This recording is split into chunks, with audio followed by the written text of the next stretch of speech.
Todd Archer wrote the column in preview of this one, now or never. Yeah, and I think it's interesting because it's felt like this Cowboys window has been, at least as being a competitive team and being a contender, it's felt like this window's been open for generally like a decade. Like when you talk about when their quarterback has been healthy, they've generally been able to compete and stand with some of the best teams in the NFL.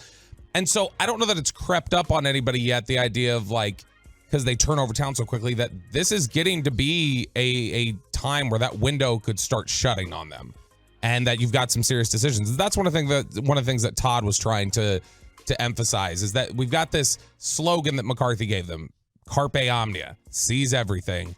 And that it's like, if you want to seize everything, now might be the time to do it. We already know there's questions, fair or unfair. There's questions about where will the status be with your head coach after these playoffs. We know that just from Jerry telling us on Tuesday, there's going to be a lot of vacancies. They're anticipating vacancies on their staff this year, just from guys getting jobs and moving on. So for the coaching staff, this might be the last run that they get collectively together. And obviously, would take something, I think, extreme. Although, I don't know. The second round is going to be the question, but we'll get to that down the road. So one of the things that did he write this more so on the staff, players, or everyone? Like the entire organization. How, like, if you look at it in its totality, there's a lot of potential for this thing to look very different next year. Well, I just totally disagree with the premise of the article. Why?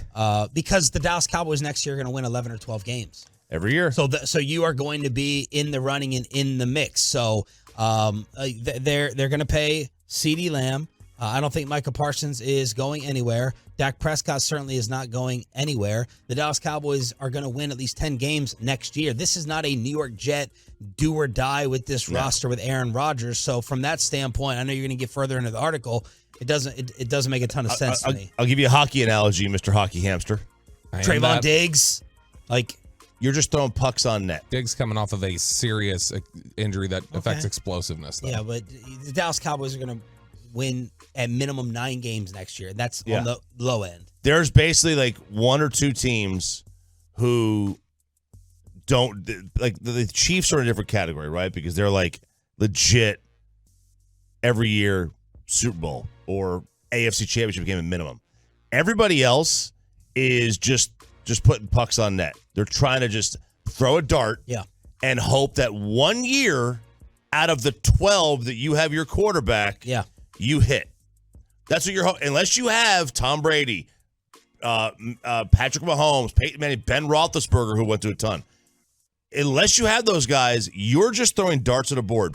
And you're hoping that your quarterback's career year matches with your defense's career year, matches with upsets, seeds, and a pathway to the Super Bowl. Right. And if you don't have Mahomes and you don't have Tom Brady or Joe Montana or any of those guys, that's your plan. And the Cowboys are going to have darts next year. Yeah, and that's a nightmare that's a nightmare to have to. Nightmare? See, this nightmare. He says nightmare. Nightmare? We brought this up last night. He says nightmare. And he's like, well, I guess it's more like nightmare. He doesn't say nightmare. Well, I don't know, because a mare is it's M-A-R-E. It's a female horse, right? No, but you're not pronouncing it the way it's spelled. M-A-R-E. You're doing M-E-R-E. I'm aware of what I'm doing. Yeah, so it's incorrect. Yes. Okay. And I'm fine with that. Unprecedented.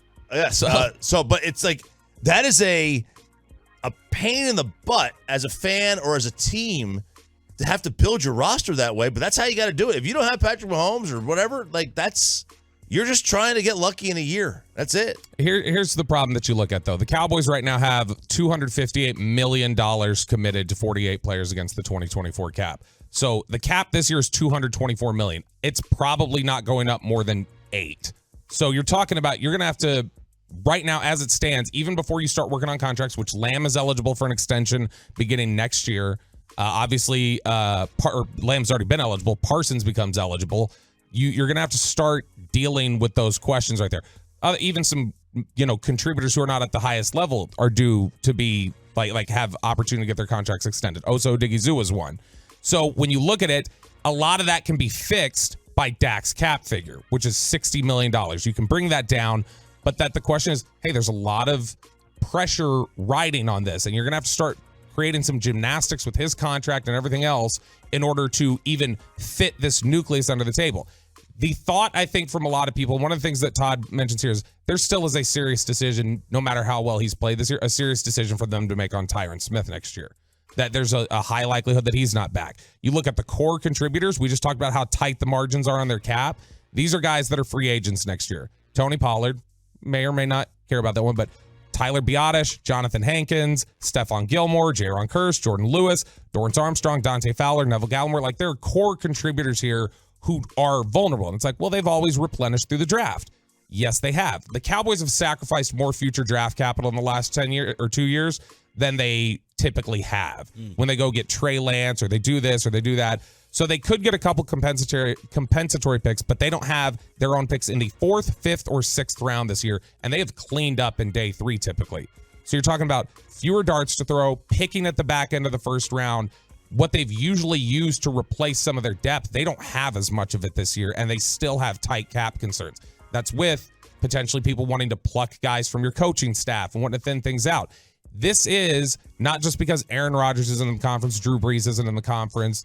This is as vulnerable as the conference has been. It's probably only going to get stronger, and your depth is going to be challenged more this upcoming offseason than it has been in the last 5. They'll be fine. They'll be in the mix. All right, keep this for receipts, Pete. Yeah, next year, Bobby Bell predicting under 500 along with Bill Todd Belichick Archer. leads them to 4-13. I want you to remember this, Sean.